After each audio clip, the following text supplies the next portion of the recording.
This is a lecture from Open Tuition. To benefit from the lecture, you should download the free lecture notes from opentuition.com. Risk and uncertainty. And most of it, as you'll see, is decision making when there's risk and uncertainty. And I'll explain the difference between risk and uncertainty in a moment. But because most of it is decision making, let me explain what the problem is. That's something I wrote up earlier. Suppose I gave you a choice between two machines. So two machines both do the same job, but they have different costs involved. And machine A ends up giving us a profit of 20,000 a year. B gives us a profit of 30,000 a year. And I said, which will you choose? Well, there's no tricks and the answer's obvious. You'd pick the one with the highest profit, you'd pick B. But there is because we're certain what the returns will be. Suppose instead I told you you'd two machines to choose from, but the profits you'll get depend on what the level of demand for our product is. And we're not sure what the level's going to be. The product may be very successful and we get high demand and make high profits. Or the product may not be very successful at all and we end up with low demand.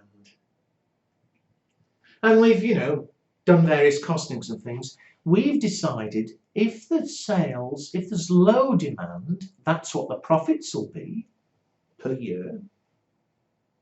But on the other hand, if the product's successful and there's high demand,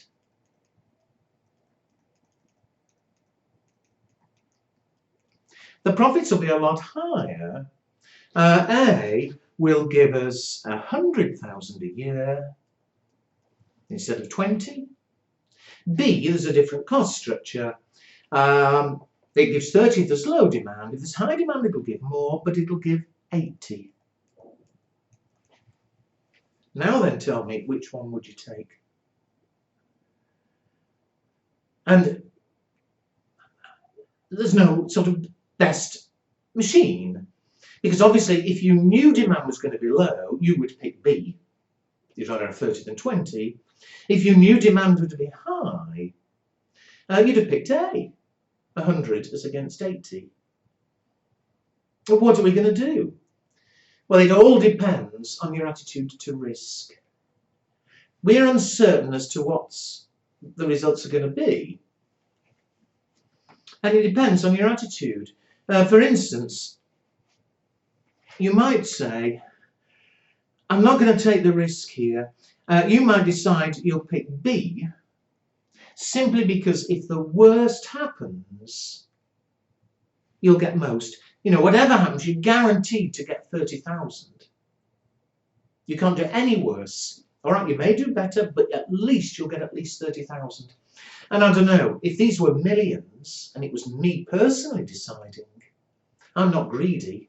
I'd rather have a guaranteed 30 million than take a risk and end up where I may get only 20 million. So you might take that approach. On the other hand, especially if these were relatively small amounts, if these were just cents, I might say, I'll go for A. That gives me the chance of getting 100,000. All right, I may only get 20, but no problem. But, everybody's different. It all depends on your attitude to risk and the amount of money involved. As you'll see as we go through, there are several ways you can go about making the decision effectively. I've just shown you two ways, but I'll do it more formally shortly. There are several ways. There's no best way of deciding. It depends on the amounts involved and on your attitude to risk. And in the exam, you won't be asked which is the best way. They wouldn't say which is the best of those two machines. They expect you to be aware of various different criteria you could use and say, if we made the decision this way, which would you choose? If we made it that way, which would you choose? And so on.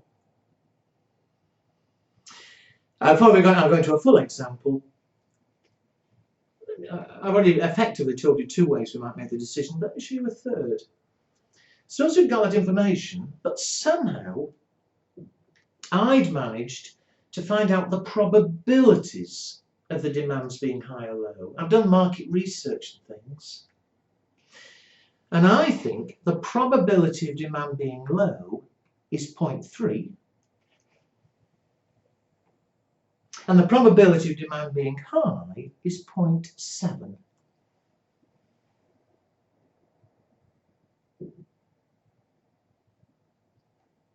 And again, I said, which would you prefer?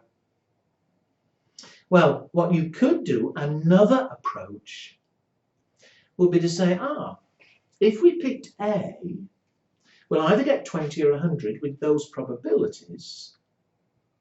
And we could work out, effectively, a weighted average. For A, we'd say, there's a 0.3 probability of getting 20,000, a 0.7 probability of getting 100. And we could say, well, the weighted average, multiply together and add up. 0.3 times that is 6,000. 0.7 times that is 70,000. And say, it's an average of 76,000. You know, I was saying effectively, or if we did it 10 times, 3 times we'd get 20, 7 times we'd get 100. Well, it would average out at 76,000 each time. And if we did the same for B, well, a 0.3 probability of getting 30,000, a 0.7 probability of getting 80,000 is 9, 56, 65,000. Again, I do hope I've done my arithmetic right. And we could say, all right, with that extra information, A is like an average of 76, B is like getting an average of 65, and therefore, we choose A. And we call those averages the expected value.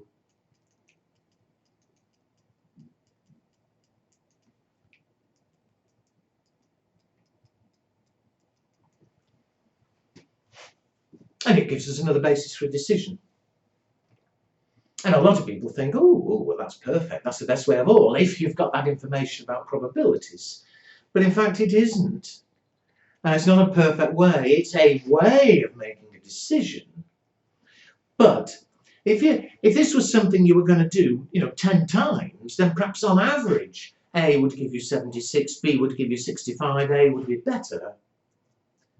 But this isn't a long-run thing. We're picking a machine. You either pick A finished, and you get 20 or you get 100, or you pick B finished. You either get 30 or you get 80. For one-off decisions, it's a way of making the decision, but you cannot tell me that's the best way. Because I say again, if you pick A, you won't get 76,000. We're only doing this machine once. You pick A, and you will either get 20, and you'll be rather upset you picked A, or you'll get 100, and you'll be pleased you picked A. But there we are. Now, I'm about to do a full example, because it's not quite that easy, and give names to these different methods we could use. But I say again, there is no best way of making a decision. It depends on the attitude to the risk. It depends on the amounts of money involved. In the exam, you make the decision whichever way you are told to make it. Before I do the example, the chapter's headed up risk and uncertainty. Well, it does say on the first page, risk is where we can actually quantify it, uncertainty, where it's not as well defined. So here, when I use expected values, we can actually measure it. We know the returns, we know the probabilities. There's a set number of returns. It's either 20, 100, 30, 80. So this is a situation where we could say it's risk. Uncertainty, more likely in real life, you won't be able to put numbers to all the figures. You know, the return from A, if it's uncertain, could be anything. You're unlikely to be able to say it's going to be precisely this or precisely that, and so on.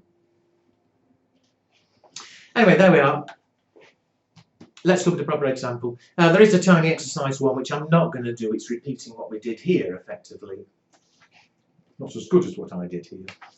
I'm going to go straight into a full example, where I'll explain the different ways of making a decision that you're expected to be aware of. It's paragraph 6, exercise 2. Have a read with me, and then we'll work through it. John has a factory capacity of 1,200 units a month. So that's the most we're capable of making. Units cost $6 each to make, and our normal selling price is $11, so we're going to make $5 a unit profit. However, the demand per month is uncertain and is as follows. It's either going to be 400, 500, 700 and 900 with those probabilities. However, we've been approached by a customer who's prepared to contract to a fixed quantity per month at a price of $9 a unit. Now remember, the units cost us $6. So if we sell to this customer, we'll only make $3 a unit profit, but he's going to sign a contract to buy a fixed amount each month. So, you know, we're going to be guaranteed sales, so for that reason, perhaps I'm happy to accept a lower profit. He's prepared to sign a contract to buy 3, 5, 7 or 800 units a month. We can vary production levels during the month up to maximum capacity, but we can't carry forward any unused units in inventory. And so remember, the most we can ever make is 1,200. Subject to that, we'll vary the level, we'll produce what we're going to sell. And he wants us to calculate all possible profits that could result and determine for what quantity should we sign the contract. Worry about part C later. Well, let's look at part A. Calculate all possible profits that could result. Well, what's going to affect the profit? Two things. Firstly, it'll depend on what we sign the contract for. If we sign the contract for 300 units, then of course we're guaranteed to sell 300 units at that low price. But in addition, we've got the normal demand, which might be 4, 5, 7 or 900.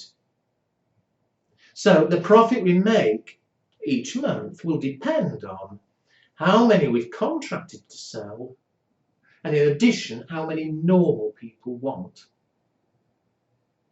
And so let's set up a table showing all the possibilities that we could end up with. Now, you set up your table any way you like. I'll do the way I like. It depends, first of all, on what size contract we sign. We can sign a contract. There's 4 choices here. It'll either be for 300 units, 500 units, 700 or 800. But it'll also depend on normal demand. And the normal demand might be, where are we, 400 units, 500 units, 700, 900. And the eventual profit we end up with depends on which combination of those there are. You know, do we contract 300 and sell 400 to normal customers, or Do we contract 700 and normal customers want 700, and so on? It could depend. So let's work out in each case how much profit we'd end up with. I'll label. I'm not going to do workings for every single one of them because it's fairly repetitive. But I'll label and show workings for some of them. Suppose that's what's happened. Also, we sign a contract for 300 and ordinary customers want 400. How much will we make? Well, the contract customers, look back, remember units are costing us $6 each, and the contract, any we sell to that customer, the price is $9, and so we're making $3 profit. So anything sold on the contract, we're making $3, whereas normal customers, if they want 400, well, normal customers are paying $11, the cost is $6, so on those we make $5 profit. And so if that happens, we're selling 700 units, and remember, we can vary production to meet demand, so we'll only produce 700, and we'd end up with a total profit of 2,900.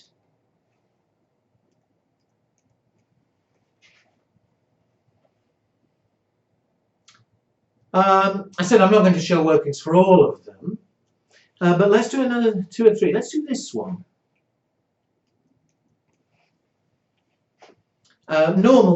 Contract want 500 and normal customers want 500. Well, on the contract, 500, they make $3 a unit profit. Normal customers, they want 500 as well. They make $5 profit.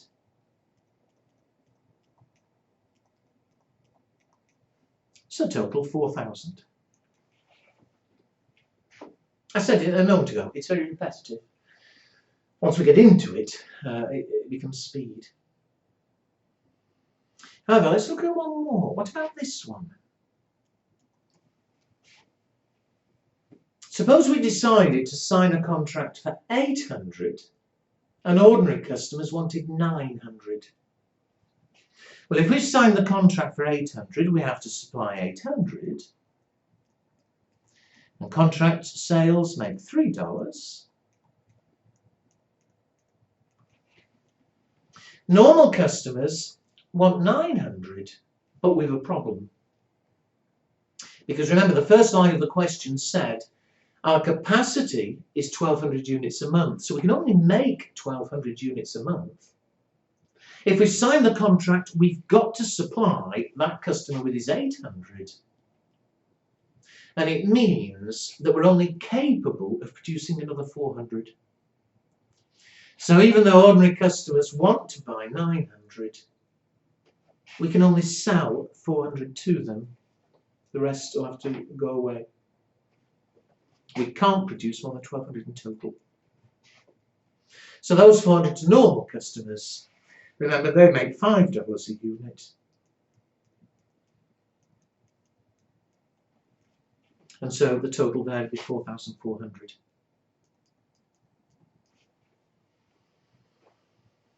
All right, well, I hope you've seen what's happening. On that basis, I think it'd be better, rather than me talk through every single one, I think it'd be better if you paused this video for a few minutes and filled in the rest yourself, and then switch back on and checked with me.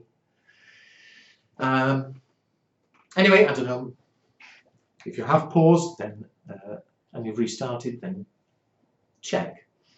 If you couldn't be bothered, watch me. I'm not going to write down the workings for the rest, though.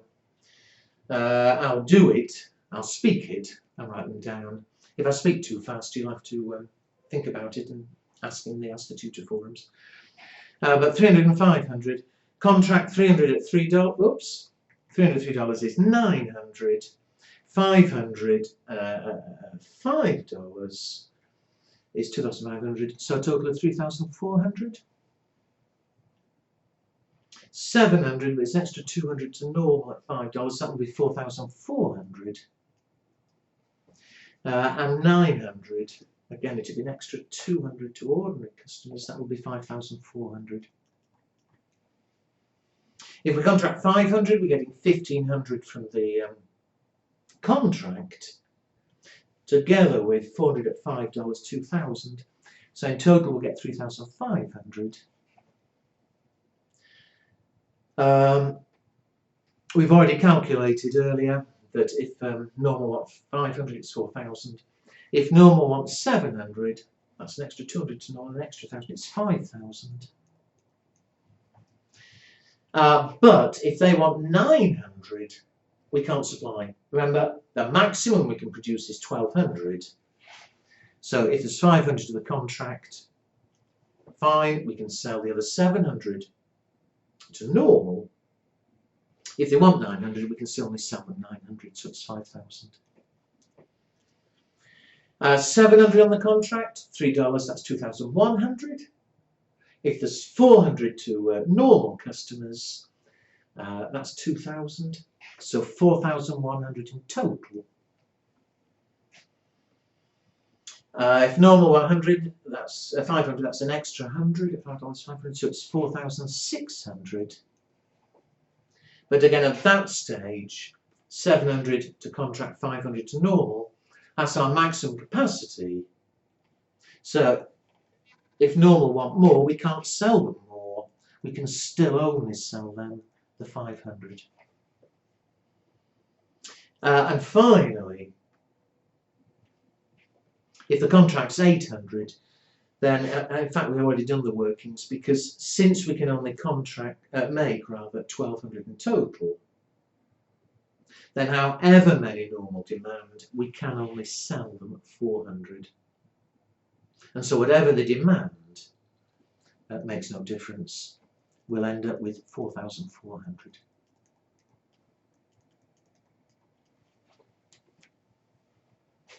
So there we are. That is part A. And that is obviously the time-consuming part. It's very easy when you're rushing to make silly mistakes, but otherwise it's a question of just reading carefully.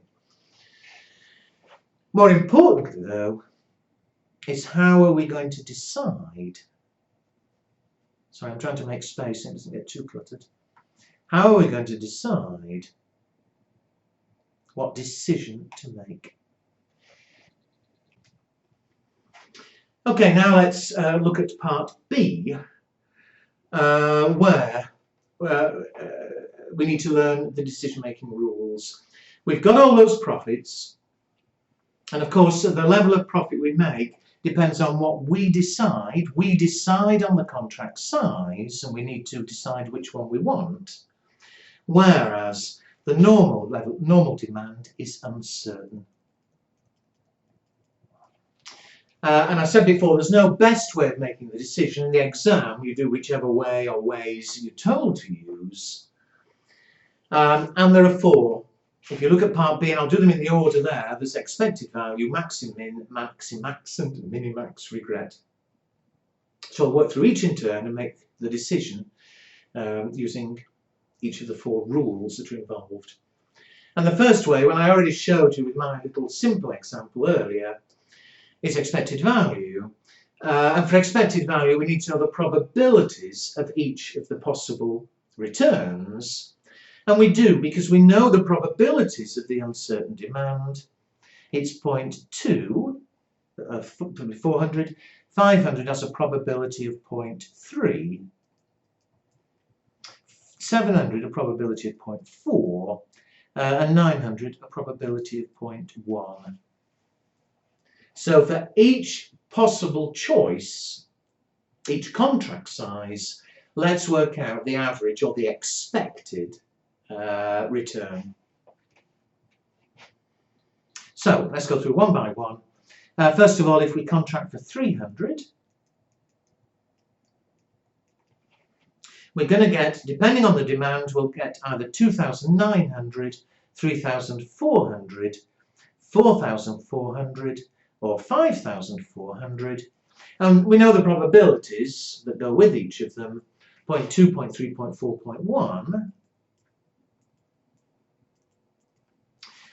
And to get the expected return, the expected value, we multiply by the probabilities and add up. So 29 times 0.2 is 580. 3,400 times 0.3 is, for some reason I always tend to get this wrong, 1,020. 4,400 times 0.4 is 1,760. 5,400 times 0.1 is 540. And so the total, the expected value, is 580, 1,020, 1,760, 540, 3,900. What if we chose 500, if we contracted for 500? We're either going to get 3,500, 4,000, 5,000, or 5,000. Again, the probabilities 0.2, 0.3, 0.4, 0.1. Multiply and add, it gives us 700, 1,200, 2,000, 500. The total, 1939. Is it 4,400? 7,941. Yeah. What happens if we contract 700?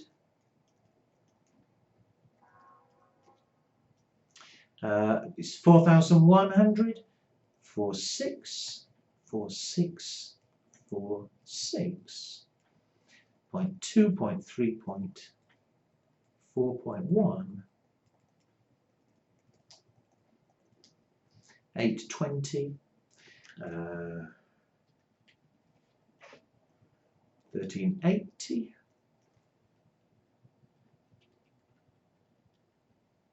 1840,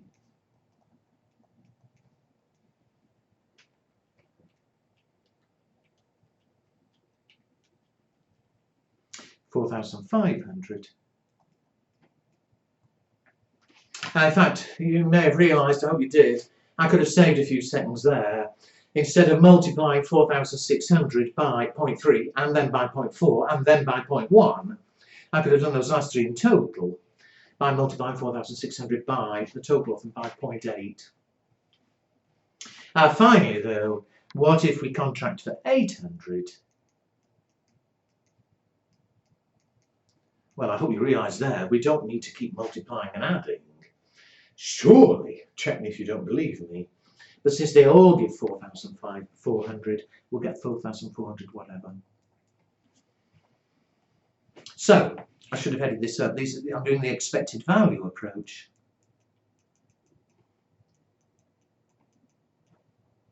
On expected values, work out the average, the expected return for each of the four choices. Whichever's the highest is the best, and the highest is 4,500. And therefore, the decision we'd contract to make 700, not to make, I beg your pardon, to sell 700. So there we are. Okay, no problem. Contract for 700 and expected 4,500, except as I said before, that'd be fine if it was something that kept repeating. You know, some weeks we sold 400, some weeks we sold 500, 700, 900. As a one-off, it's a problem. And the other problem, of course, is getting the probabilities themselves in real life. How on earth are you going to be certain that those probabilities are correct? And any change in the probabilities could, very obviously I hope, end up giving us a different decision. Okay, that was expected values. Let's turn to the next one, which I say I'll do them in the same order. Maximin. And actually, because I keep needing the table, to avoid making you dizzy, going up and down. Let me clear this.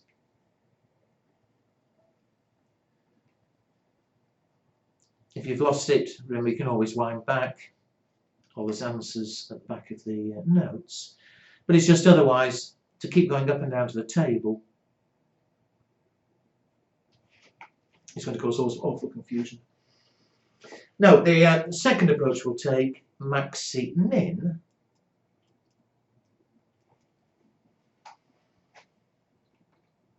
With Maximin, what we do is this.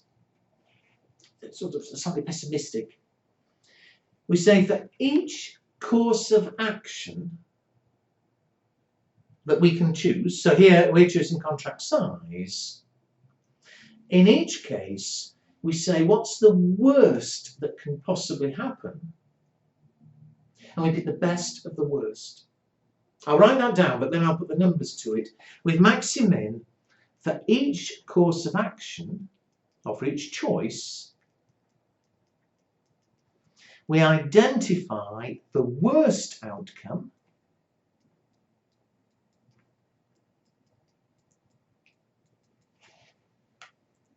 and having identified the worst outcome in each case, we then choose whichever gives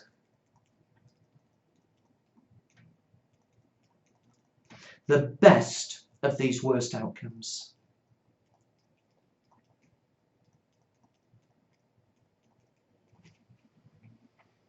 Now it's very easy, you can almost do it just by looking at it, but to be certain, remember our choices. First of all, we could contract 300. What's the worst possible outcome? Well, if you contract 300, it'll be 29344454. The worst outcome is 2,900. What happens if we contract for 500? Well, the worst possible outcome is that we get 3,500. And what about 700? Well, we're either going to get 4,1 or 4,6, so the worst that can happen is we get 4,1. And finally, if we contract for 800, well, of course, the worst that happens is we get 4,400. So there's the worst that can happen in each case. And with a Maximin approach, we take whichever action gives the highest, the best of the worst outcomes. So the best of those, the highest, is 4,400. And therefore, the decision we'd contract to sell 800. I gave the logic before, but let me repeat it. That by contracting 800, you're guaranteed to get at least 4,400. You can't possibly do any worse. You've lost the chance of doing better. You know, if we'd have contracted 300 and demand had been 900, we could have got a lot more. So you've lost the chance of doing better, but you've guaranteed that you can't do any worse. And in fact, people who make that sort of the decision on that sort of basis, we say are risk avoiders.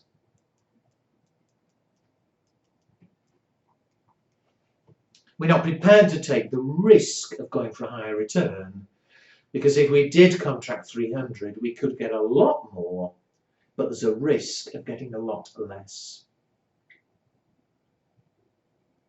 So there we are. Nice and easy, I think. Maximin. Note, you can see what's coming. The words all look very similar, so be careful that you don't do the wrong workings for the right requirement, if you see what I mean. But I think it should be clear why we call it Maximin. We're picking the best, the maximum of the worst, the minimums. Maximum of the minimums. Okay, no problem. Let's look at the next one. Maximax. I said before, I'm doing this, then we don't have to keep moving up and down.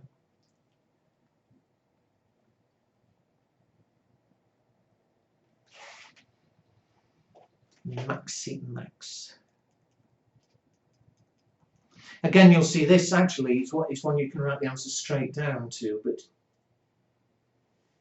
to be certain for the exam, make sure you're clear what exactly it means and why. With Maximax, for each of the choices, we identify the best outcome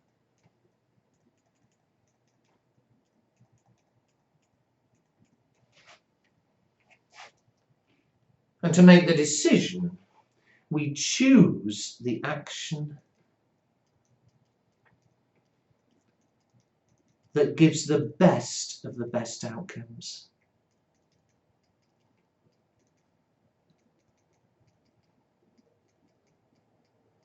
So again, let's use our table. With 4 choices, remember, our decision is 3, 5, 7 or 8, the contract size. So if we contract first for 300, what's the best outcome? It's 29344454. The best that we can achieve is 5,400. On the other hand, if we contract for 500, 35455, the best we can get is 5,000. 700, 41 and 46 is 46. 800, well, of course, the best is 44. So there's the best outcome we could achieve in each case. We go for the best of the best. The highest of those is 54. And as a result, we would contract for 300.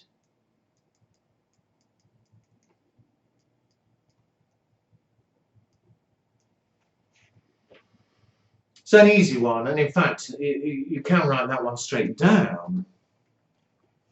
You're always aiming for the best possible return, but at the same time, be clear why it's called Maximax. It's the maximum of the maximum. I think you see what I mean. And again, there is no best method. I'm sorry, well, I'm not sorry repeating because it's important. It all depends on the amounts involved and the attitude to risk. Because, of course, making the decision on this basis, going for 300, the benefit's obvious. You've got a chance of getting the highest possible return, but you're taking a risk.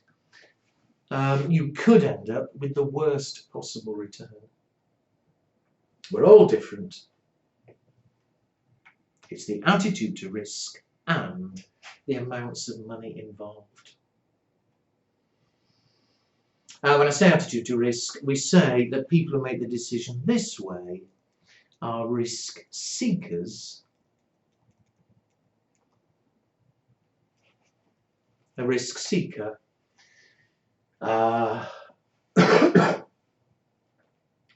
precisely the reason I just said. You've got the chance of the best return. You're prepared to accept the risk of the worst. All right, well, so far so good. I hope you followed me, in which case I hope you'd agree. Maximin and Maximax are very straightforward. It's just being careful you remember the words. And expected value obviously takes slightly longer, but I think is easy enough. The last one, though, is a little bit odd. Minimax Regret.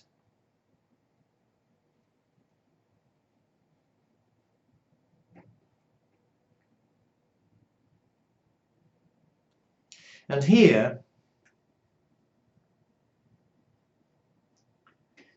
what I'm going to do is, sorry, just let me write down which one we're doing. Minimax Regret.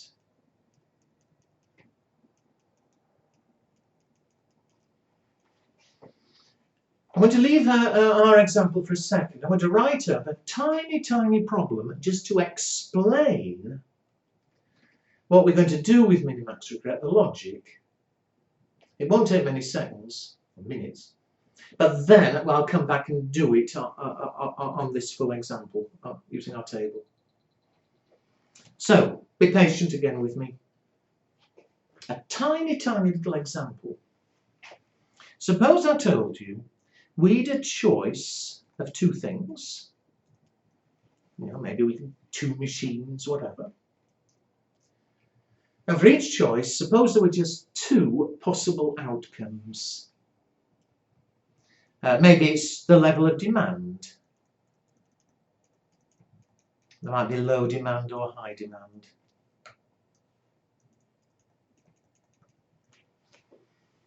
And if we choose choice A, we'll either get 10 or we'll get 100. Whereas if we go for choice B, we'll either get 9 or we'll get 10,000.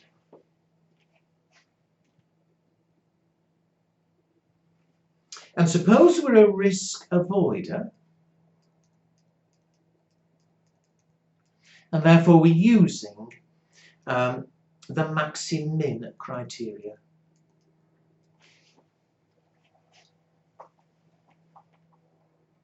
Well, using the Maximun rule, which one would you choose? Remember, with Maximun, you say, what's the worst outcome in each case? A, you get 10. B, the worst outcome is 9. And then you choose the best of the worst. You choose A.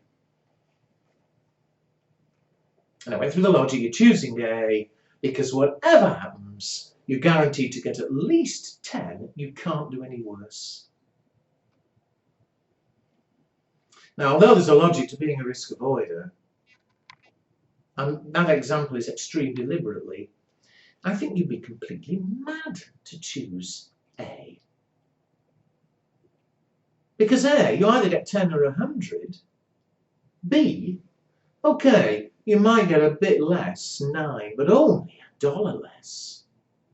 And you have the chance of getting 10,000. Or make it more extreme. Suppose B gave $9.99. On Maximun, you'd still pick A. We're going to get at least 10. Well, I'm sorry, I think just about anybody would rather go for B. They're prepared to risk losing 1 cent when they've the chance of getting so much extra. And that's a problem that can be with Maximun. And of course, the reason I certainly would choose B is that you're comparing, you're saying, oh, well, if demand's high, I get an extra 9,100. If demand's low, I'll lose 1 cent. You're comparing the two when you're making the decision. And so, that's effectively what we do in Minimax Regret. We look to see how much are we losing if we've made the wrong decision. If it's low and I've picked B, we lose 1 cent. If it's high and I've picked A, we lose 9,100. I think you see what I mean. We're going to look at how much we lose if we make the wrong decision. So that's basically what we're going to do. But now let's do it on our example. And watch me very carefully. It's not arithmetically hard, but it's so easy to end up doing silly things because you've sort of half learnt it. The first thing we do, we take our profit table, which is what we've had there all along, and we rewrite it as what we call a regret table.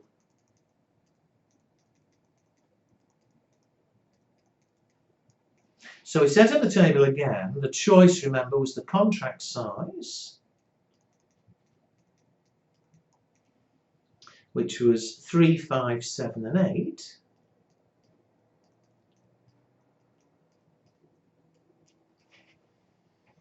The uncertain bit was the normal demand, which was 400, 500, 700 and 900. And what we do is this. Again, watch me very carefully. We're not sure what the normal demand is going to be. But we say, first of all, I don't need those probabilities anymore. First of all, suppose it turns out to be 400. If it does turn out to be 400, what would have been the best decision? Clearly, the best choice would have been to contract for 800. So if we had contracted for 800, we've got the best possible result for that level of demand. And we've lost nothing. We've no regret. But if it was 400 and we'd chosen a contract size of 700, we'll only have got 4,100. We know we could have got 4,400. And so by having picked the wrong one, we've lost 300. 300, which remember is 4,400 is what we could have got, 4,100 is what we have got if we'd chosen 700. What happens if we'd have contracted 500? We'll have had 3,500. We'll know we could have had 4,400 if we'd made the other choice. And so we've lost effectively the difference. 4 minus 3,5 is 900.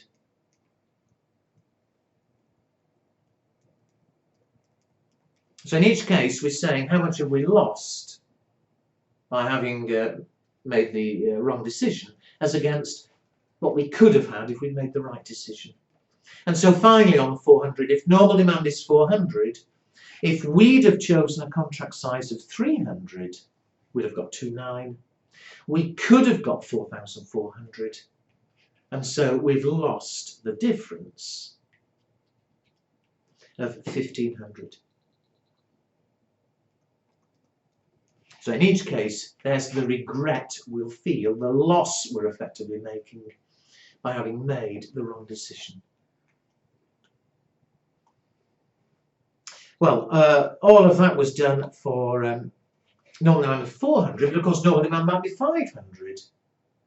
We do the same again. If normal demand was 500, the best decision would have been contract 700. That would have given us the highest return.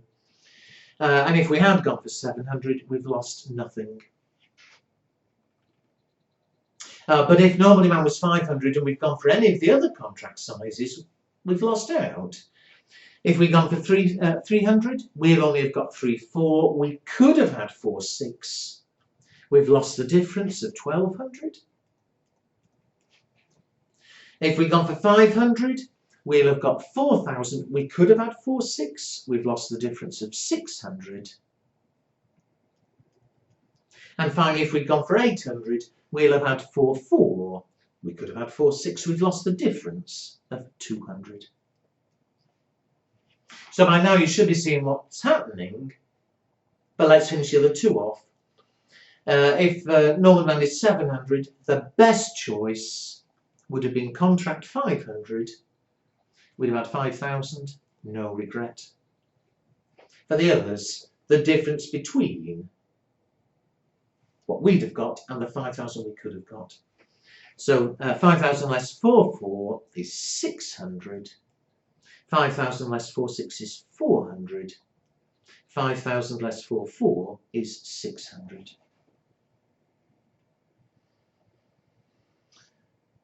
And finally, we go through each of the uncertain amounts individually. But finally, what happens if normal demand was 900? The best we could have got was 5,400 by contracting 300. If we'd contracted 300, no regret. The others, the regret is the difference between what we'd have got and what we could have got. So 5,000, we'd have lost 400 as against 5,4. 4,6, we'd have lost 800. And finally, 4,4 would have lost us 1,000. Now, we've not made the decision yet. I'm about to do that. And that, the decision making itself isn't hard, but it's setting up that regret table. Do make sure you've made sense of it. However, having done that, now we'll make the decision.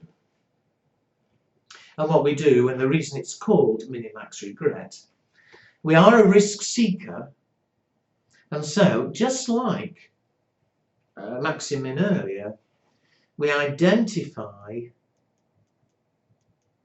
the worst outcome in each case,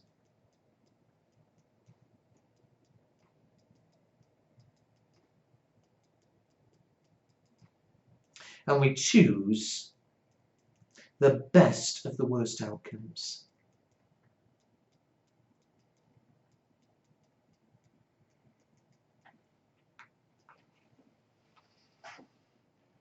And so let's go through the contract sizes. If we contracted 300, well, looking at the regret table, remember these are now effectively losses. Depending on the level of demand, we either are effectively losing 1,500 or 1,200 or 600 or 0. Well, the worst is the biggest loss, which is 1,500. Similarly, if you contract for 500, the regret, in a sense the loss, is either 900, 600 or 400. The worst, the biggest loss is 900. If you contract 700, the worst is 800. If you contract 800, you either lose 0 or 200 or 600 or 1,000. The worst is you lose 1,000. The best of the worst, well again, since these are in a sense losses, the best of the worst is the smallest,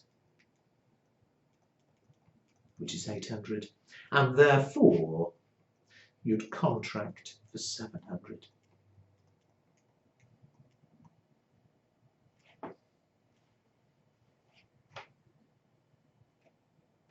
And there we are. And I said before, obviously learn the names, don't get them muddled. But I think you can see why it's called Minimax Regret, because we've done the regret table. We're making the decision based on the regrets. So the best of the worst, the best was the minimum of the maximum regrets. Minimax. So there you have it for part B. 4 different approaches. I've kept clearing the screen because I kept needing to go back to the table. So I can't remember what all the different choices, what we ended up choosing. But 4 different ways of approaching it. And for the last time, there is no best way. You cannot be asked which is the best way, which is the best of those 4 choices. It depends on the attitude to risk, the amounts involved. You make the choice depending on whether you're being asked to use Maximun, Maximax or whatever. Alright, we're still not finished this example. There is a part C. Part C is going to be the same figures, but because we look at it a slightly different way, I'll stop this lecture and we'll carry on with part C in the next lecture. But keep this example and the profit table in front of you. We are going to need it. But in the next lecture I'll explain what part C is asking and how we sort it out.